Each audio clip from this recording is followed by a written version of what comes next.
Всем здорово, всем привет.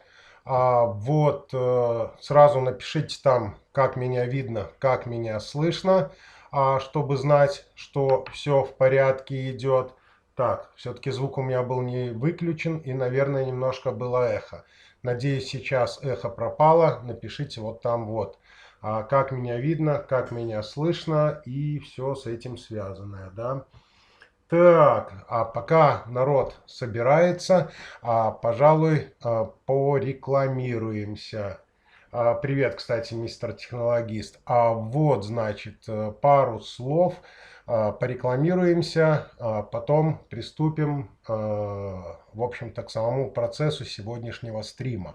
Понятное дело, все в курсе, да, что значит, оказываем помощь по отключению мобилайзеров, пин по вину, пин по дампу прошивки можно посчитать, ключик привязать на расстоянии, оказываем помощь в этом всем, краш погасить, ну, в общем, все программно-аппаратные дела с блоками управления, ремонт и так далее. Приветствую, Канатбек, приветствую, Виктор, приветствую, Алена.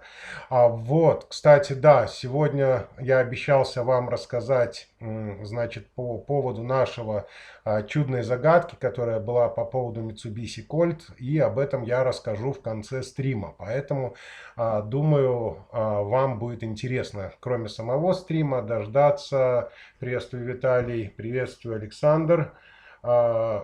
Вроде жив, со здоровьем его. Герпес выскочил первый раз за весь период, скажем так, моего существования на земле бренной. Ну и траванулся вчера. Как смешно бы это ни выглядело, в общем-то, по результату, поэтому и тема про пайку, да. Траванулся, вот про пайку и поговорим поэтому. Ну, поговорим, конечно, не про еду, а поговорим про паятельные всякие маневры и так далее.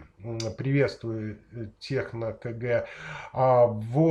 Также, что я хотел сказать, немаловажный пункт, думаю, все об этом в курсе, кто не в курсе, думаю, в общем-то, об этом узнают. Сейчас проводим также запись и на курсы подготовительные, где что по поводу этих курсов я вам сейчас еще раз покажу, пока народ собирается. Заходим, значит, на наш чудный сайт. На нашем чудном сайте вот форум есть. Понятное дело, заходим курсы. Здесь все расписано, ознакомливайтесь, если еще не в курсе. Система пока еще не работает, на днях она уже должна будет запуститься. Как только она запустится, то, соответственно, я вам об этом скажу, кто уже записался. Но система уже сейчас находится в режиме отладки. Это касаемо курсов. Вернемся, пожалуй, сейчас к нашему чудному стриму. Артур, приветствую. Также хотел сказать немаловажный пункт, пока народ собирается, в общем-то, еще. Кто-то, может быть, смотрит это в записи уже. В общем-то, тема довольно важная. Я понимаю, что многие сейчас сидят на карантине, у многих нервы уже не выдерживают. В общем-то, народ немножко напряженный по какой-то ситуации своей личной, либо чем-то еще связанным. Скажу сразу одно. Запомните, пожалуйста, это и примите к сведению. Ни на канале, ни в чате, на нашем телеграме, ни на форуме никаких разделений людей на религиозные взгляды свои, на национальности, на опыт подготовленности к мастерства и так далее. На каналах и чатах делиться нигде не будут люди. Как только пойдут очередные оскорбления в сторону новичков, в сторону деления национальностей, это сразу бан. Несмотря какой вы сильный и хороший специалист и мастер, сразу получать будете за это бан. В первую очередь мы все коллеги, кто-то начинающий, кто-то опытный, вероисповедание, на гендерные признаки и прочее, как только начинаются какие-то оскорбления и переходы на личности, сразу бан. Ну, в общем-то, я надеюсь, все меня прекрасно поймут в этом. Кто не поймет, в общем-то, извините, это ваша личная проблема. В общем-то, несколько хороших мастеров, которые, вероятно, как мастера, проявляют себя с положительной стороны, получили на чате бан. за религиозные признаки, за национальное деление и за подобного рода оскорбления к новичкам. В общем-то, на этом тему мы эту закончим. Никаких, я повторю еще раз, делений ни на национальные признаки, ни на подготовленность мастера, ни на религиозные, ни на гендерные делиться больше нельзя. Все. В общем-то, это никогда не было. Можно, ну, в общем-то, я отступился немножко, такая вот небольшая поправочка. Если кто-то не в курсе. Приветствую, Павел, привет, Вадим, привет, Даурен, Александр, доброго вечера тоже, Алексей и Евген тоже. Значит, за курсы, да, можно платить наличными будет, но только под отрывной талон. Хотя проще, конечно, будет через карточку. Можно будет платить. Скажу сразу, для жителей Беларуси возможно также оплата картой халвы. Вот так. Кто в курсе, что это такое, это, в общем-то, вот такая вот ситуация. Женя, ну, тоже вообще любое деление людей на любые вообще личные, моральные, какие-то, в общем, национальные и так далее запрещено. Вот так вот, в принципе. Значит, да, отступился я немножко. Вот, значит, как я говорил еще раз, для представителей, для жителей Беларуси также возможен будет расчет по халве. По поводу ЕРИПа еще не знаю, скорее всего, ЕРИПа не будет. Но халва будет и оплата любой карточкой. Поэтому, в общем-то, кстати, это упростит многим за работы, расчеты. Ну, когда возникает, кто-то не может там через всякие там Яндексы или прочие системы оплачивать. В общем-то, это такая, в общем-то, картина будет. Значит, упростим эту ситуацию. Вот сейчас ждем, пока нам банк активирует эту, в общем-то, функцию. Пока она еще в тестовом режиме, об этом всем я скажу чуть позже. Так, ну что ж, вот мы закончили, наверное, о предисловии нашего чудного стрима. Народ немножко, я смотрю, начал собираться. Итак, давайте приступим. В общем-то, поговорим про паяния всякие. Вы, пожалуйста, задавайте вот там вот ваши вопросы, которые у вас возникают. Я на них постараюсь ответить. Я думаю, стрим будет не особо длинный. Ну, хоть что-то, я думаю, вам сегодня в нем рассказать.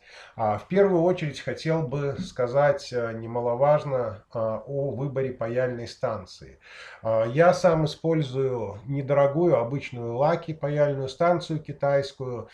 Вот, пока, в принципе, у меня к ней проблем не было. При выборе паяльной станции хотел заметить также важный пункт. Если покупаете недорогую паяльную станцию, а относительно попроще ее, в первую очередь, значит, проверьте термометром, есть специальные направленные, какой реально у нее, значит, температура, потому что может показывать одну, датчик температуры может врать. Для каждой паяльной станции, поэтому не говорю, какой, значит, температуру выставлять, у каждого она крайне индивидуальная, для паяльной станции может отличаться. В моей мега-китайской лаке я ставлю 370 градусов. Вот, также, это про фен я говорю. Поддув фена самого ставлю тоже не сильный, чтобы не поздувать все элементы с платы. Подношу просто руку где-то вот на такое расстояние получается. Так, какое. Ну вот где-то вот такое вот расстояние. И чувствую, как рука, палец непосредственно нагревается. То есть, ну вот примерно такой ставлю поддув по этому самому, по паяльной станции. Вот. Взял комплектом и паяльная станция целиком с паяльником и феном. В общем-то, жало каждый использует, какой ему больше по душе, скажем так. Опять же, вещь крайне индивидуальная. Кто-то любит медное, кто-то не придирает к этому, не придает значения. Но немаловажный пункт, в общем-то, я понимаю, что многие давно паяют, многим это, может быть, будет неинтересно, но немаловажно вот такую штучку обзавестись себе. Вот можно такую, они в разных компоновочках бывают. Очень удобно для того, чтобы чистить жало. Раньше пользовался ковриком, который шел, но, в общем-то, коврик не совсем удобно. Сюда жалом чик, ткнул, вынул, ну вот так вот, хлоп, хлоп, и оно уже очистилось. Довольно удобная штука. Вот.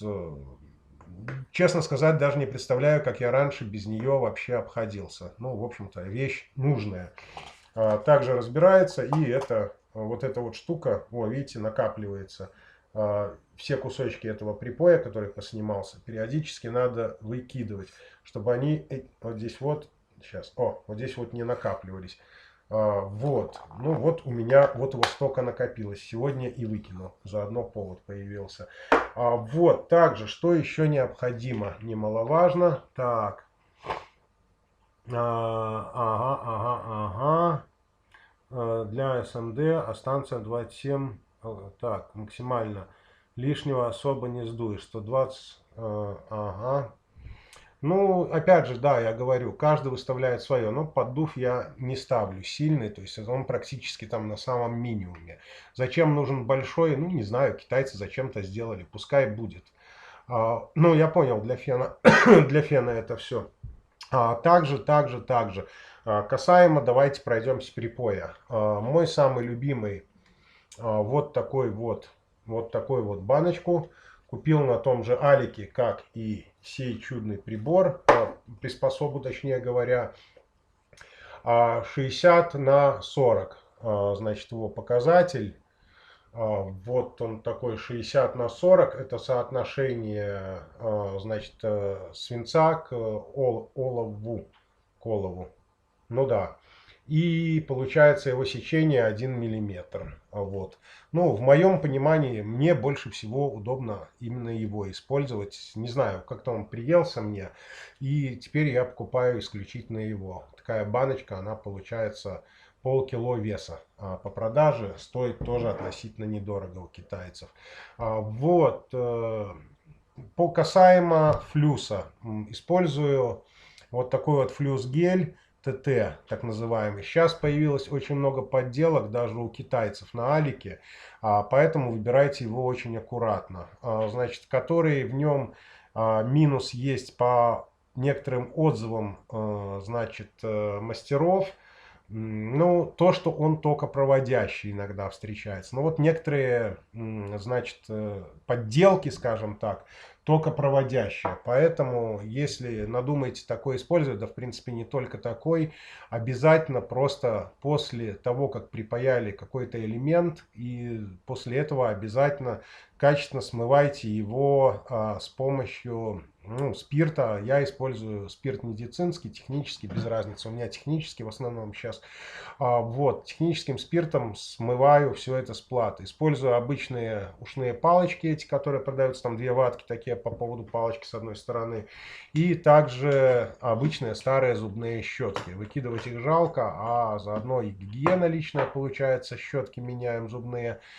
И заодно после этого пускаю их, ну, в общем-то, в это использование. В среднем одной зубной щетки хватает где-то недели на 2-3 с моим потоком. Если потока у вас такого нет, может на месяц, на 2 хватить. Вот, потому что, в общем-то, она тоже накапливает, значит, всякие эти негативные моменты и так далее. Продолжим дальше, значит. После того, опять же, пройдемся по выпайке. Для выпайки, понятное дело, что можно использовать, если у нас старые диповские микросхемы, то есть микросхемы бывают SMD, DIP, BGA, ну, планарки так называемые.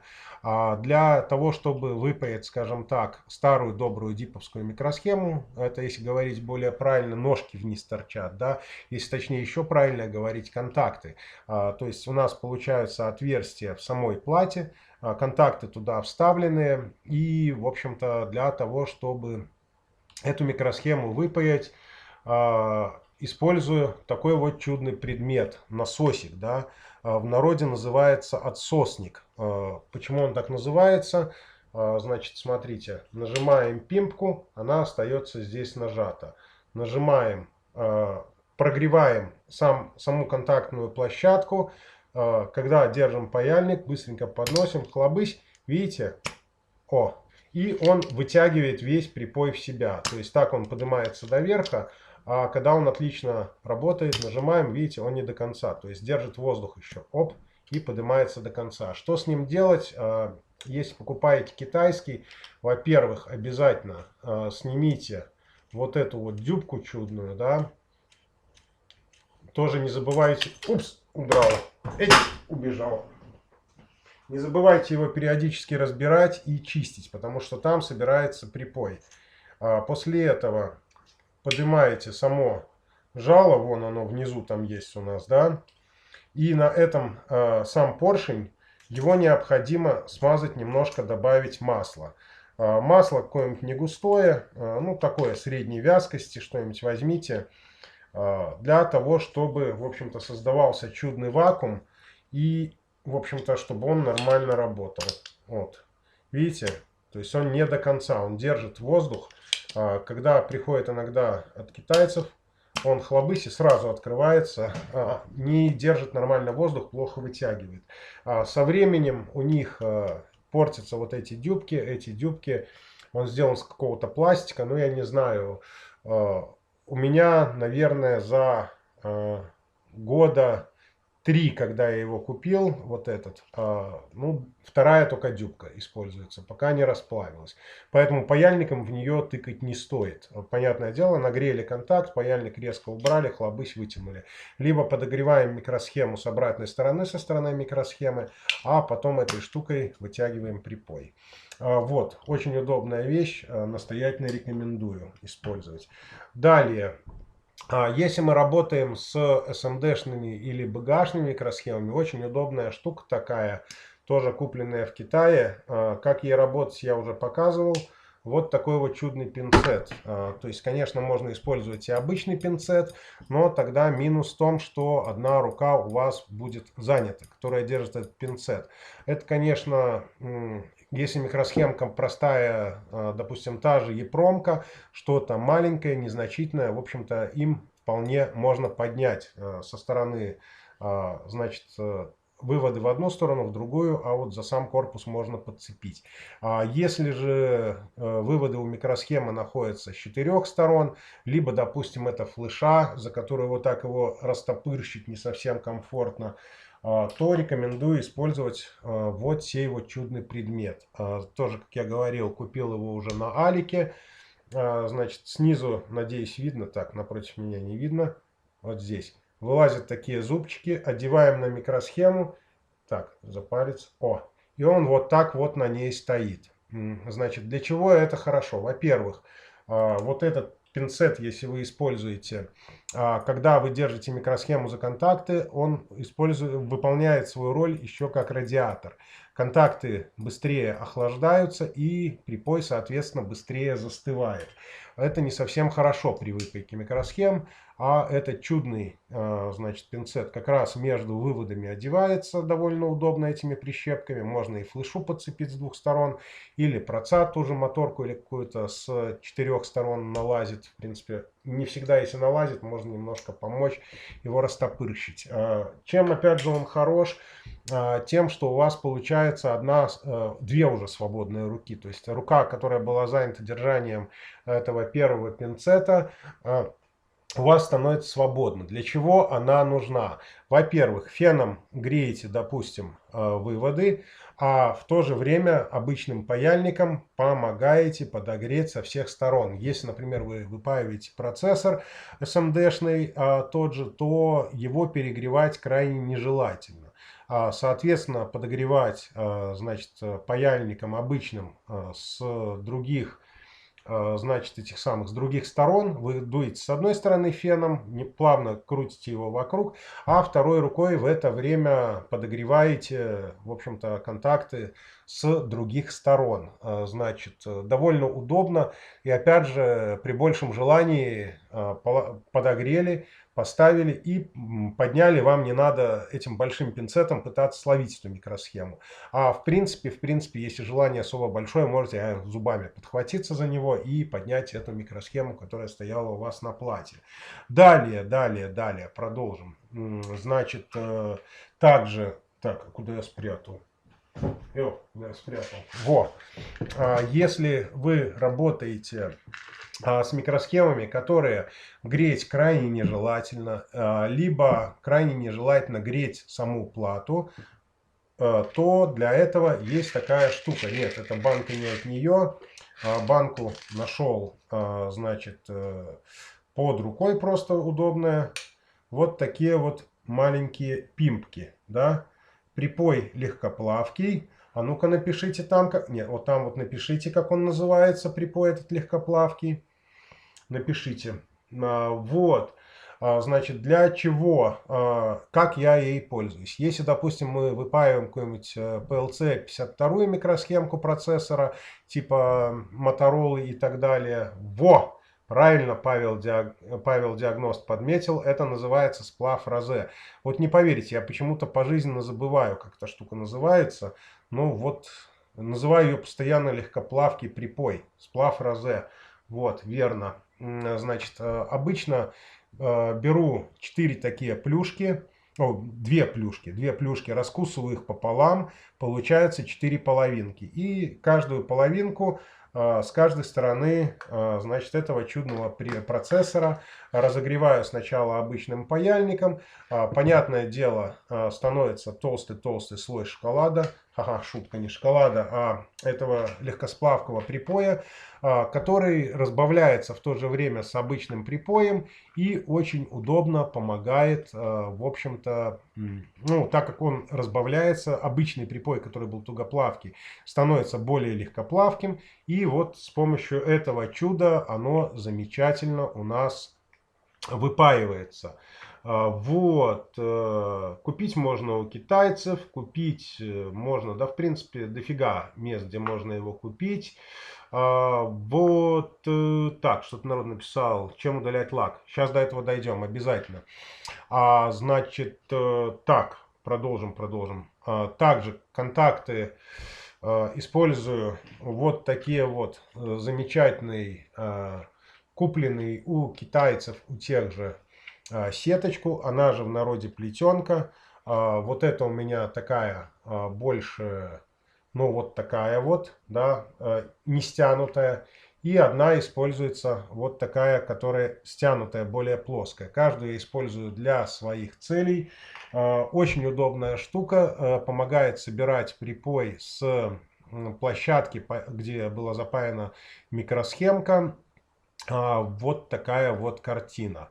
Довольно удобно. Допустим, если, допустим, та же EEPROM, которая 8 контактов, там, в принципе, можно и паяльником все убрать, то если это у нас более большая микросхема, например, флеша там или проц, ровно его поставить практически невозможно на то место, где останутся куски этого самого припоя. Потому что где-то будет чуть больше, меньше, она уже будет наперекос стоять, и ровно ее поставить не получится. Привет, Алш. Доброго вечера тоже. Вот, что я хотел еще сказать. Да, по поводу БГАшных, значит, микросхем. То есть, что это такое? Это такие микросхемы, снизу шарики такие у них получаются контакты, которые не видны. Я думаю, по ним сделаем отдельное видео, по их пайке, по их, именно по работе с ними, по работе с трафаретами, по работе с паяльной пастой специально, которая идет, шарики эти наши чудные. Потому что, в общем-то, по SMD-шным я уже делал отдельные видеоролики, как запаивать эти микросхемы, как выпаивать. Вот, а по этим сделаем отдельный видеоролик еще. Также, что нам необходимо? В общем-то, держалки. Если плата небольшая, довольно вот такой штуки удобно, допустим, тот же иммобилайзера плата, либо, значит, плата подушек безопасности, этой штуки вполне достаточно. Если мы используем что-то более глобальное, у меня есть вот такая штукенция, тоже купленная у китайцев. Чем хорошо, крутим ролик, сходится, крутим в другую сторону, зажимы расходятся, вставляем плату и потом над ней вандалим. Также сюда присобачил два вентилятора, кулера так называемых, розетку сделан переходничок, Блок питания там внутри стоит. В общем-то, довольно удобная штукенция. Если интересно, по ней обзор, как ее сделать, сделаю тоже. Вот, тоже сам поддон куплен у китайцев. Вот такая вот, в общем-то, небольшая, значит, предыстория по основному инструменту. Теперь будем отвечать на ваши вопросы. Значит, вопрос номер один. Как я убираю лак, значит, с платы? Если с платы и с микросхемы. Для этого я использую обычный 646-645 растворитель. Он же в народе, наверное, ацетон называется, если я не ошибаюсь. Что я для этого делаю? Беру те же ушные палочки, если они так правильно называются. То есть такая палочка из двух сторон ватки. Макаю их туда. Наношу тонким слоем сначала на микросхему. Пару минут оно вот так вот постоит. После этого счищаю другой стороной сухой с этой палочки. В общем-то, довольно удобно. Если мало этого растворителя, то, соответственно, сначала пытаюсь чистить мокрой. Также есть у меня такая щищалочка, сеточка так называемая. Вот. Если сеточки этой чудной нету, можно взять все ту же замечательную плетенку. Берем плетенку, распуфыриваем ее вот так вот, как здесь кусочек сделан, и просто обрезаем на этом месте. И используем, просто соскребаем. Вот, это касаемо... Так, распаивать разъемы. Какие разъемы распаивать, не совсем понял. Уточни, мистер технологист. Вот, также, в общем-то, очень неплохо помогает эта плетенка, как я уже сказал ранее. Допустим, если у нас проц какой-то квадратный, берем, значит, наш паяльник. Так, блин, надо было этот проц чудный взять.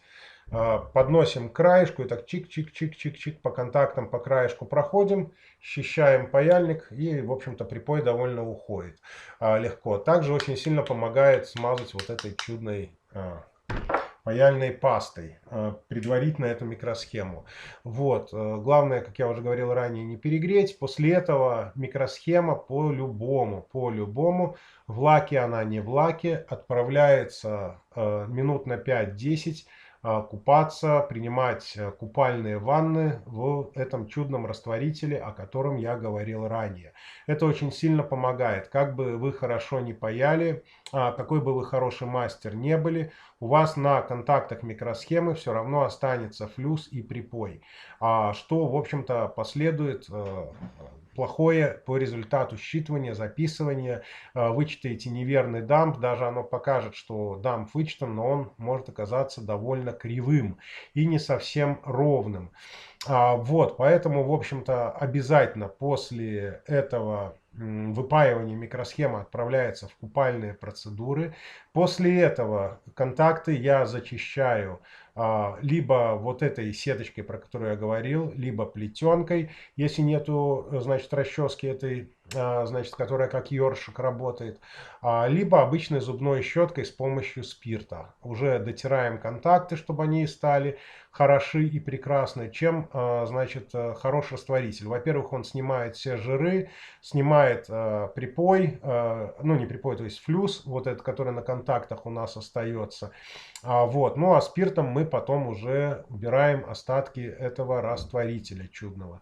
То есть, грубо говоря, растворителем мы обезжириваем контакты, убираем помехи, а спиртом уже снимаем остатки растворителя, потому что он тоже вступает, как вы в курсе, с кислородом в химическую реакцию, и появляются сразу же такие, как подокислы небольшие. Вот, поэтому, наверное, в принципе, руки мочили когда-то в растворитель, видели, как у вас сразу белеют пальцы после этого. То есть это обычная химическая реакция. Вот. Сейчас поотвечаю на ваши вопросы и немножко продолжим. Так, отпаять плату от разъема. Отпаять плату от разъема. Для этого нам пригодится вот сей вот чудный прибор. Инструмент, точнее говоря. Мы берем плату, берем, значит, сейчас давайте покажу, какую-нибудь плату разобранную возьму.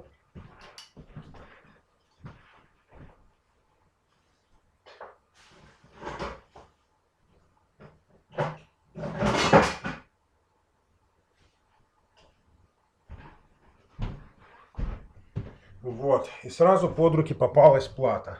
Смотрите, то есть берем, допустим, контакт какой-то, берем, да, прогреваем. Процедура довольно муторная и геморная, если у вас нету подогрева. Паяльная станция есть с подогревом, стоит немножко подороже. Вот, если у вас его нету, разогреваем контакт, не вижу с этой стороны, разогреваем, допустим, первый контакт паяльником обычно, хлобысь, выпаяли. Вот такая вот штука.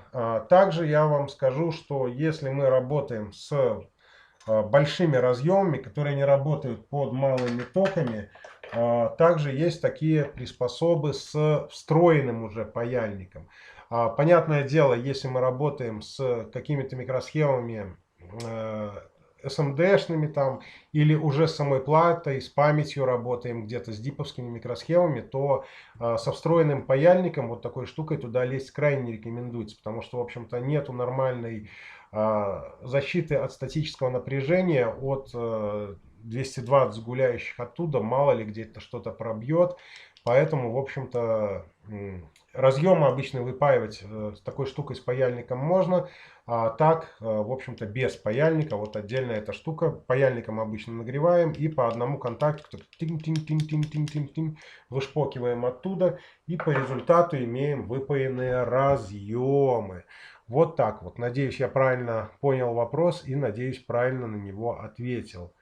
Как не сжечь микросхему? Во-первых, необходимо использовать значит, антистатистический браслет, который должен быть обязательно заземлен.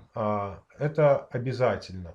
Вот, довольно нужная процедура. Если вы работаете, допустим, с обычной епромкой или, скажем так, не статичными микросхемами, которым это не опасно, то, в принципе, страшного в этом ничего нету.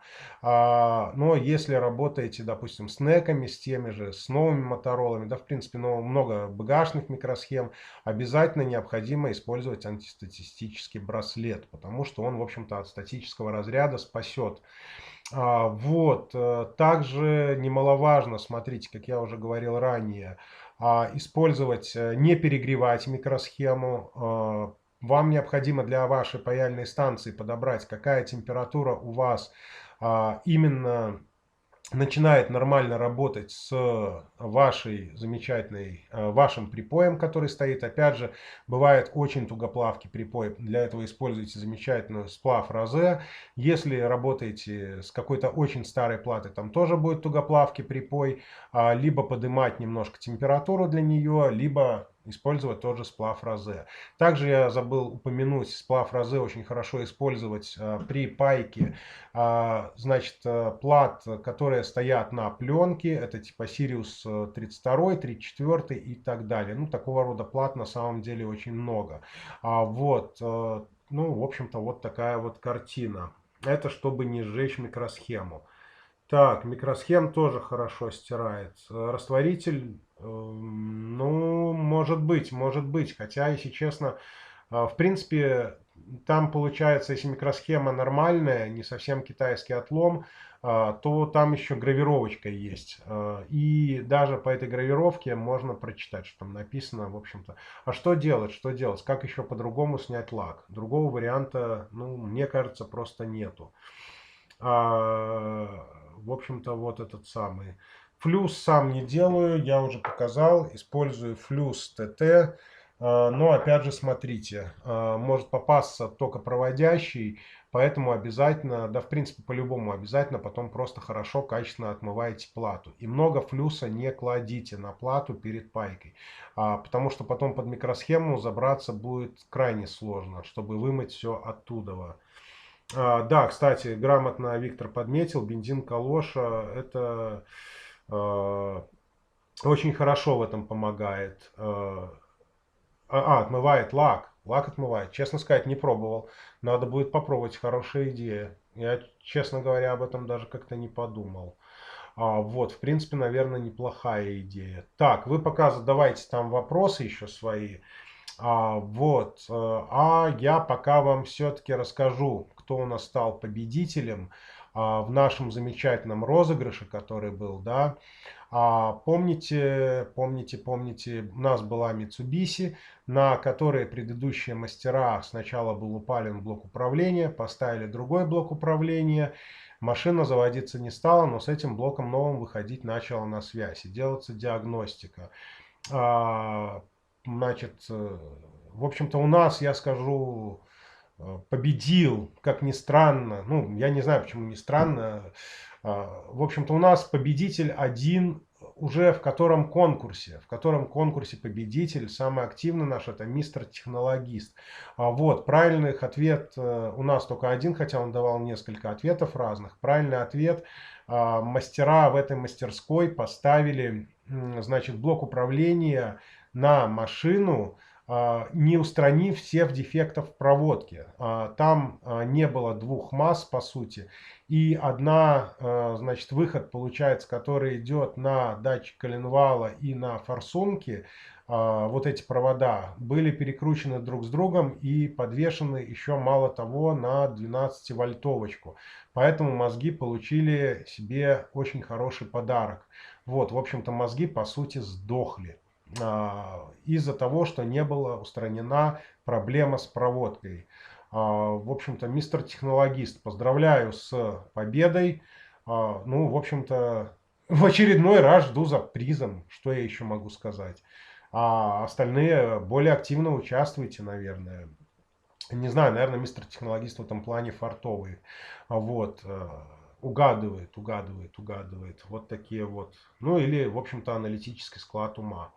Вот такая вот картина. Так, я феном лак разогреваю, потом ушными палочками оттираю. Ну, кстати, тоже вариант. Вот. Так. Отмывает флюс. Флюс отмывает лак. Может быть, я что-то не совсем понимаю. Он же жирный, густой, как он отмывает. Может, я что-то не так делаю. Или, может быть, другой немножко флюс у вас. Доброго вечера, Михаил, также. Не забывайте, кстати, вот здесь вот нажимать ваши вот такие вот штукенции. Вот мне приятно на самом деле будет. Вот такие вот делишки. Задавайте еще свои вопросы касаемо обсуждаемой сегодня темы. А я на всякий случай вам еще раз напомню, что мы набираем людей на курсы, где, в общем-то, информацию я уже показывал. Покажу еще раз. Заходим сюда, заходим на наш сайт. Кстати, заходите на наш Telegram и на наш форум, также интересный. В Телеграма вот наша. Да, кстати, когда Телеграм ставите, не забудьте о том, что у вас заходите, пытаясь зайти. Не забывайте о том, что у вас должен стоять Телеграм сама программа. А то несколько раз люди писали, что не могут зайти, а по сути оказывалось, что вот просто у них программа Telegram не стоит. Пока платить сюда не надо, эта система еще активируется, тестируется, пока еще вперед не платите, деньги все равно не снимутся. Далее, что на нашем форуме, вот ссылочки на всякие китайские штукенции есть. Как я уже говорил ранее, в документацию сейчас маски процессоров Motorola выложил.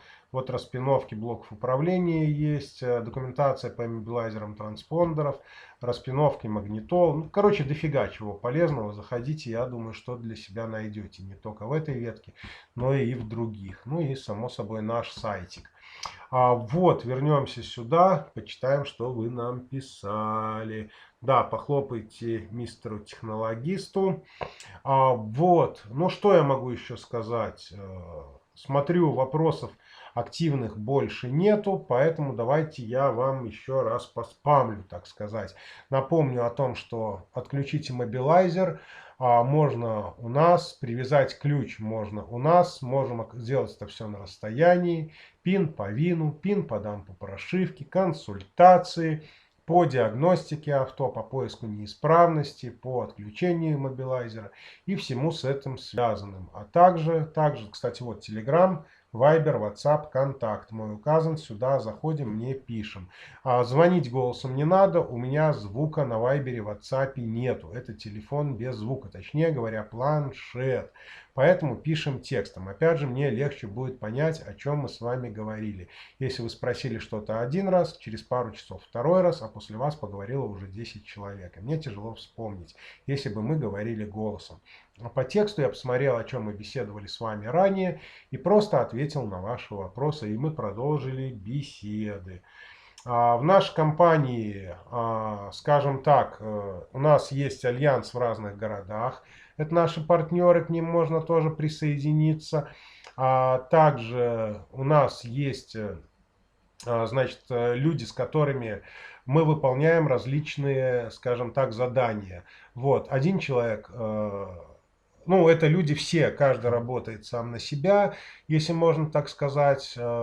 Как команда мы не проявляемся. Как команда у меня работают несколько инженеров, которые помогают в разработке, но они тоже на добровольных, скажем так, началах, на процентах сидят. Вот также у меня есть партнеры, которые мне, вот, допустим, как я говорил ранее, по сажикам, ЕГРам, катализаторам я не сам считаю чаще всего. Это у меня увлечение, а не основное занятие. По этому поводу я обращаюсь тоже к своим партнерам деловым, которые мне это дело пересчитывают, помогают. Цена получается, может быть, где-то дешевле, но по результату, в общем-то, такая вот картина. Есть несколько мастеров, с которыми я работаю. Также есть несколько, ну, конкурентами не назовешь, можно сказать, да я даже не знаю, как сказать, коллеги, может быть, которые выполняют ту же работу, что и я. Какие-то проекты мы разрабатываем с ними вместе, какие-то я сам, какие-то они сами. В общем-то, по результату, если разрабатывали вместе, выставляем как общий проект, ну, предоставляю я. Я вот такое вот рекламное лицо, если можно сказать. Поэтому некоторые совместные разработки я выставляю тоже через наш канал. Вот такая вот, собственно, картина. Ну, можно сказать, медийный персонаж, если можно так выразиться. Вот, так. Ну, это касаемо, сколько человек работает у нас в конторе, в компании. Вот такая вот история. Канал веду я сам. Форум, чат и сайт веду я сам. Это мои, скажем так, медийные проекты рекламные. Иммобилайзерами занимаюсь сам. По некоторым блокам, по некоторым моделям эмуляторов у меня есть коллеги, с которыми мы вместе занимались разработкой. Это не исключительно мои разработки, лично я говорю сразу, чтобы что-то не подумали. Ну, просто продаем их через... ну, через мою торговую марку, если можно сказать, вот через эту торговую марку, да. Вот, это касаемо, сколько людей у нас работает в компании. Вот такая вот картина. Что еще сказать? Наверное, будем заворачивать эту тему, раз вопросов пока что больше нету. Так, вот, пошли вопросы. Отлично. Как скрыть крышку ЭБУ, прикрепленные на герметик? На герметик, значит, я использую, если герметик легкоплавкий, обычным феном прогреваю по кругу. Значит, покажу примерно, в видео уже было видно, как я его открываю.